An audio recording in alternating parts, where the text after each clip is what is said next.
Hello guys, आज हम सभी अवकल समीकरण का व्यापक और विशिष्ट हल ज्ञात करना सीखेंगे।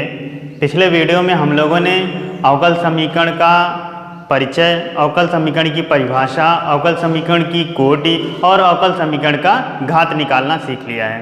जो लोग पिछला वीडियो ना देखे हों वो पिछले वीडियो को अंत तक देखें, जिससे आगे आपको समझने में कोई दिक्कत ना हो।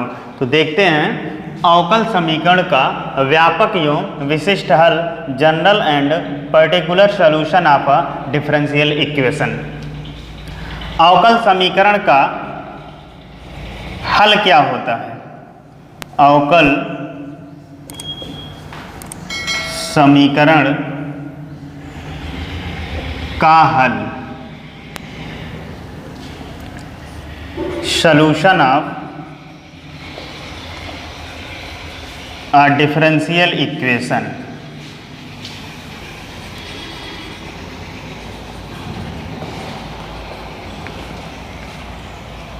किसी अवकल समीकरण में प्रयुक्त चरों के मध्य ऐसा संबंध हो जो अवकलजों से मुक्त हो।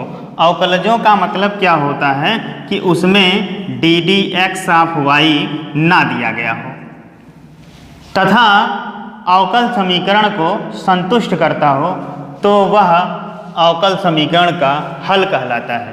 एक बार फिर से देखते हैं, यदि किसी अवकल समीकरण में प्रयुक्त चरों में ऐसा संबंध दिया गया हो जो अवकलजों से क्या हो, मुक्त हो, अवकलजों से मुक्त हो, अवकलज का मतलब ddx ऑफ y ना दिया गया हो तथा अवकल समीकरण को संतुष्ट करता हो, तो वह क्या कहलाता है? अवकल समीकरण का हल कहलाता है, डिफरेंशियल इक्वेशन का सॉल्यूशन कहलाता है।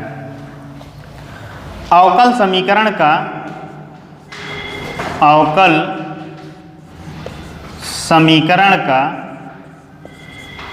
व्यापक हल, व्यापक हल क्या होता है?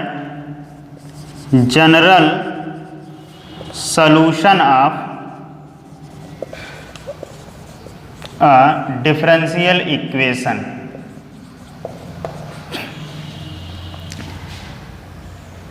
यदि किसी अवकल समीकरण के हल में प्रयुक्त अचरों की संख्या अवकल समीकरण की कोटि के बराबर है, तो वह हल क्या कहलाता है? अवकल समीकरण का व्यापक हल कहलाता है।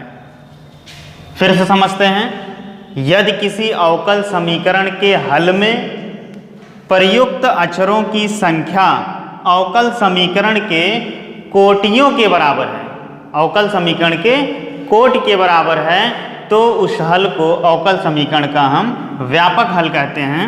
जैसे y = a cos x plus b sin x, अवकल समीकरण d2y/dx² प्लस y = 0 का क्या है? एक व्यापक हल है, व्यापक हल है। y = a cos x plus b sin x, अवकल समीकरण d2y/dx² प्लस y = 0 का एक व्यापक हल है। आगे इसको हम लोग प्रूव भी करेंगे।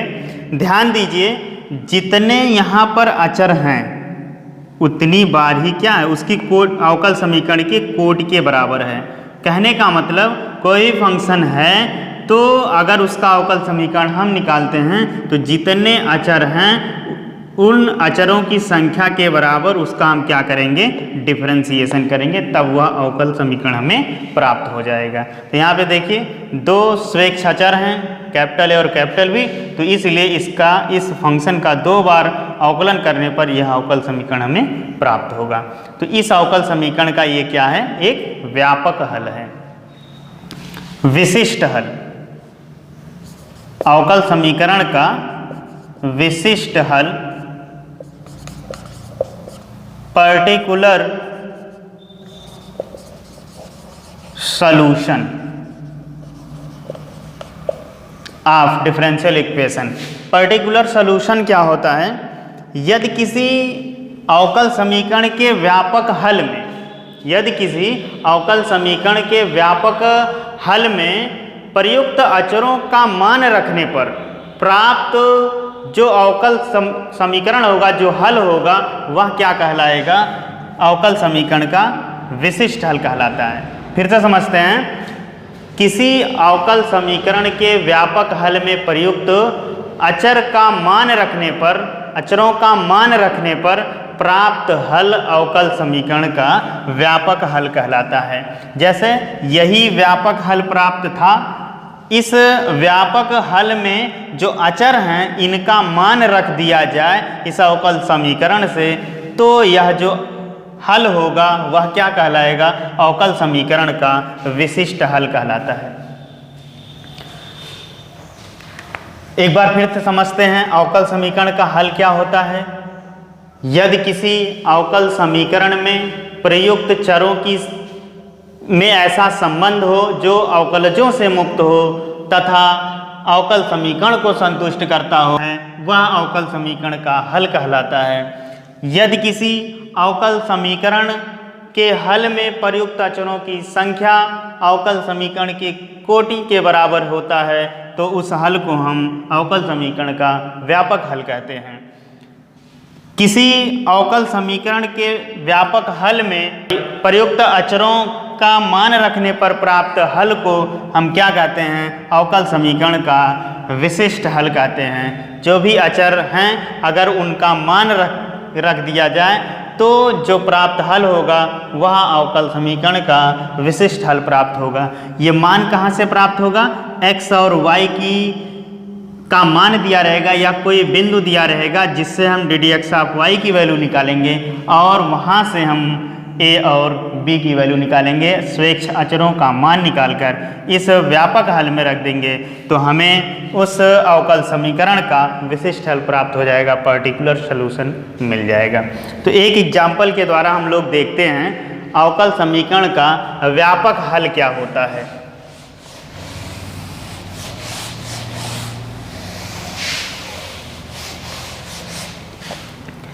जैसे दिया गया है एनसीईआरटी का दूसरा एग्जाम्पल, सत्यापित कीजिए कि फलन y इक्वल टू ई की पावर -3।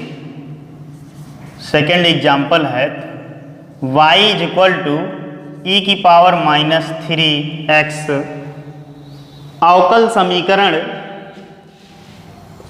अवकल समीकरण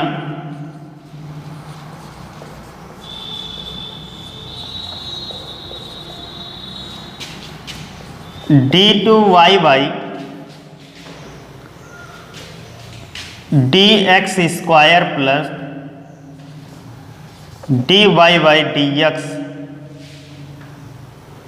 माइनस 6y इक्वल टू 0 का एक हल है।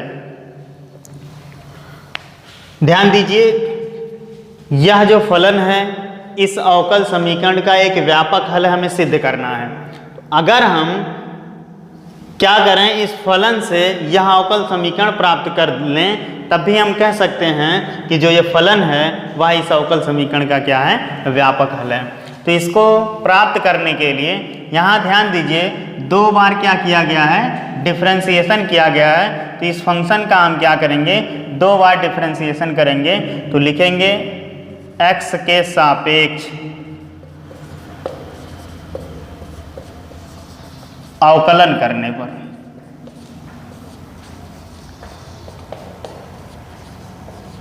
क्या प्राप्त होगा? y का अवकलन x के सापेक्ष होगा तो dd x of y equal to e power -3x का, ई पावर x का अवकलन हम जानते हैं क्या होता है? ई पावर x होता है। तो यहाँ क्या हो जाएगा? e की पावर -3x। ये फंक्शन ऑफ फंक्शन है, फिर -3x का करेंगे कितना होगा?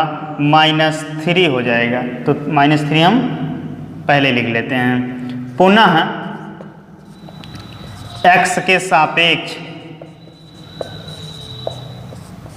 अवकलन करने पर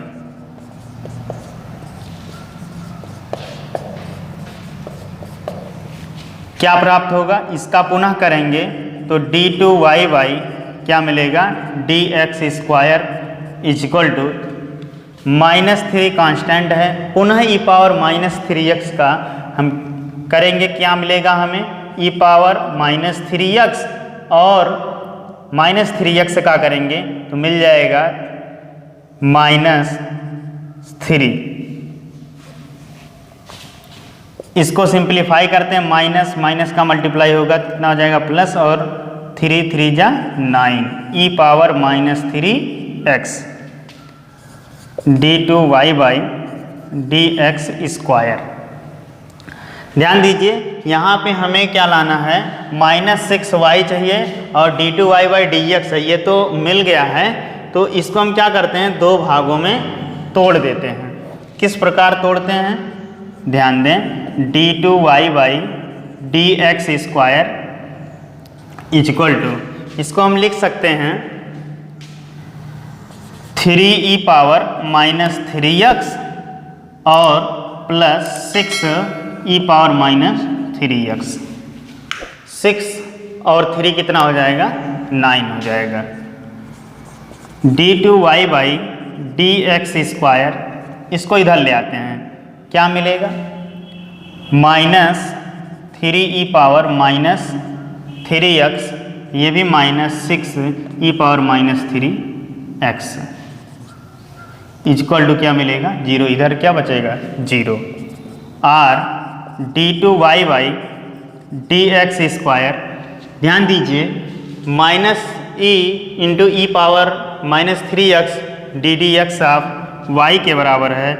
यहाँ पे हम लिख सकते हैं ddx ऑफ y -6, इतना किसके बराबर है, e⁻−3x किसके बराबर है, y के बराबर है, तो -6y इक्वल टू 0। इस फंक्शन का ये क्या मिल गया, हमें अवकल समीकरण प्राप्त हो गया। तो हम कह सकते हैं कि जो ये फंक्शन है इस अवकल समीकरण का क्या है, व्यापक हल है। यही हमें सिद्ध करना था, प्रूफ। एक एग्जाम्पल और समझते हैं, ये तो समझ में आ गया होगा, एक बार फिर से देख लेते हैं। y इक्वल टू e⁻−3x है, ये जो फंक्शन है इसका अवकल समीकरण ये दिया गया d2y/dx² plus dy/dx -6y equal to 0। हमें सिद्ध करना था कि ये जो फंक्शन है इस अवकल समीकरण का व्यापक हल है। तो हमने क्या किया, इस फंक्शन से यह अवकल समीकरण प्राप्त कर दिया। तो कह सकते हैं कि यहाँ जो है फंक्शन है इस अवकल समीकरण का व्यापक हल है। कैसे करेंगे, एक बार हमने x के सापेक्ष इसका अवकलन किया तो y का ddx ऑफ y और e⁻−3x का क्या होगा, e⁻−3x का e⁻−3x, फिर -3x का -3 हो जाएगा। पुनः x के सापेक्ष अवकलन करेंगे तो ddx ऑफ y का d2y/dx² is equal to -3 common हो, कांस्टेंट है, बाहर हो जाएगा, e⁻−3x का e⁻−3x, फिर -3x का करेंगे तो -3 बाहर होगा। तो -3 × -3 इक्वल टू 9 e⁻−3x। यहाँ जो हमें अवकल समीकरण दिख रहा है वह -6y और dy/dx के रूप का है। तो इसको हम दो भागों में हमने चेंज कर दिया, 3e⁻−3x और प्लस 6e⁻−3x। तो इसको और पक्षांतर हमने कर दिया, दोनों प्लस है तो इधर आएगा माइनस हो जाएगा, और -3 × e⁻−3x dy/dx के बराबर है। इसके स्थान पे हमने dy/dx लिख दिया, और -6 e⁻−3x किसके बराबर है, y के बराबर है। तो जो हमें अवकल समीकरण दिया गया था वो अवकल समीकरण प्राप्त हो गया। तो इससे हम कह सकते हैं कि अवकल समीकरण का ये क्या है, ये जो फलन दिया गया y = e⁻−3x एक व्यापक हल है। दूसरा एग्जाम्पल देखते हैं, एनसीईआरटी का तीसरा एग्जाम्पल है जिससे सारी बातें क्लियर होंगी। सत्यापित कीजिए कि example 3 y = a cos x plus b sin x, a cos x plus b sin x, जिसमें a b is the element of, where a b is the element of real number। अवकल समीकरण d2y/dx² plus y = 0 का हल है। अवकल समीकरण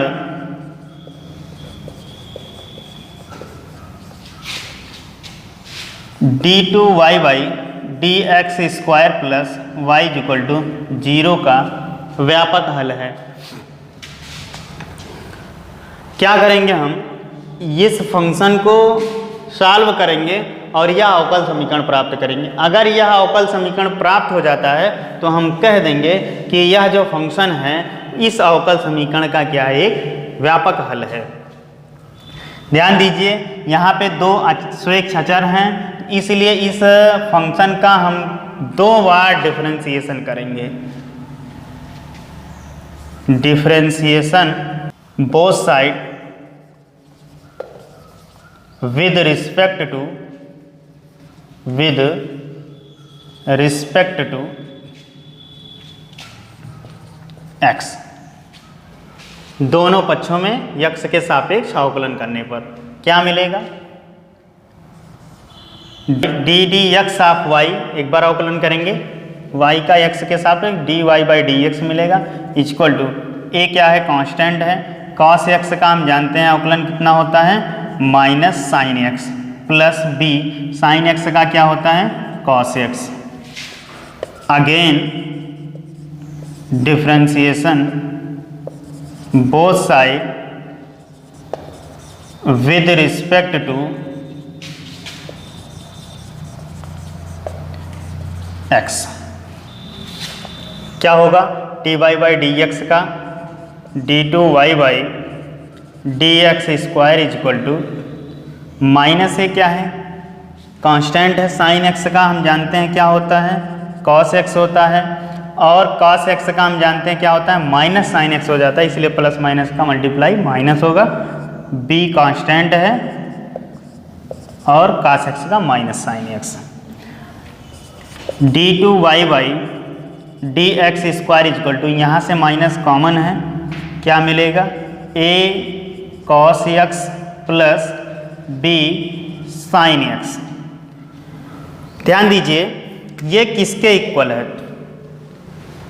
a cos x plus b sin x किसके बराबर है, y के बराबर है, तो यहाँ से हम लिख सकते हैं d2y/dx² equal to minus y, और d2y/dx² इक्वल, सॉरी इधर आएगा क्या होगा, प्लस हो जाएगा, प्लस y इक्वल टू 0। यही तो अवकल समीकरण हमें दिया गया है, तो हम कह सकते हैं कि d2y/dx² plus y equal to 0 का ये जो फंक्शन दिया गया है y equal to a cos x plus b sin x एक व्यापक हल है। अब यहीं पे अगर x और y की वैल्यू दी होती तो हम a और b की वैल्यू निकाल लेते, और जब a और b की वैल्यू इस हल में, इस व्यापक हल में रख देते तो ये जो व्यापक हल था वह क्या मिल जाता हमें, उसे हम विशिष्ट हल कहते हैं अवकल समीकरण का। तो इस आधार पे आप एक्सरसाइज के क्वेश्चन सॉल्व करें, कोई दिक्कत हो तो उसे कमेंट बॉक्स में अवश्य बताएं, लाइक करें, वीडियो को शेयर करें, जिससे और भी लोगों तक ये वीडियो पहुंच सके। धन्यवाद। एजुकेशनल वीडियोज और लाइव टेस्ट के लिए हमारे चैनल को सब्सक्राइब करें तथा घंटी के निशान को दबाएं ताकि नई